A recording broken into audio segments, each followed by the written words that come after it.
So I had someone comment on my video, and I thought it was kind of funny, and I thought I would do something I don't normally do, which is share personal stuff with my audience, and that is, they said that I looked old and young at the same time.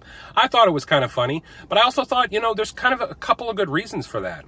Reason one is I'm 35, but I've done a lot of living in 35 years. I've been in the Army, I've been homeless, I've been in jail.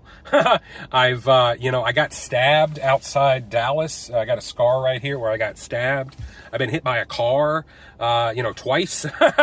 I've rode bicycles hundreds of miles. I've ran 3 marathons.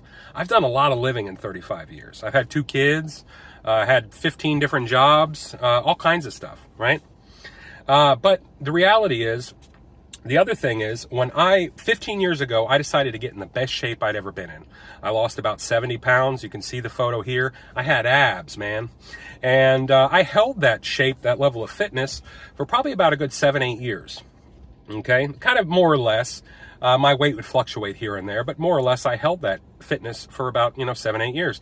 And then in 2017, we had our second child, my daughter.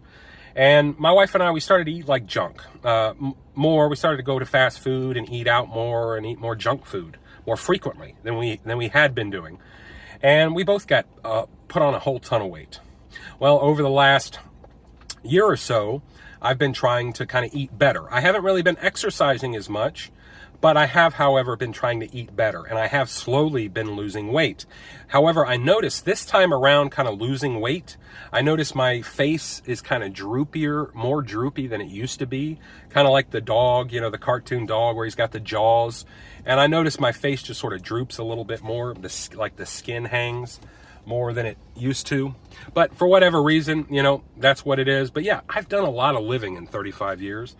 And, I'm getting old. My hair's starting to thin out up here. As you can see, I'm finally starting to lose my hair. Matter of fact, when I do that, I have pieces of hair fall out. And, I notice I'm getting gray in my beard. I'm getting old, so that's what happens, 35, 40, men start to kind of age. Some men age better than others, but I've done a lot of living in 35 years, so we'll see how I look in another 10, 15 years. I'll probably look like the Crypt Keeper.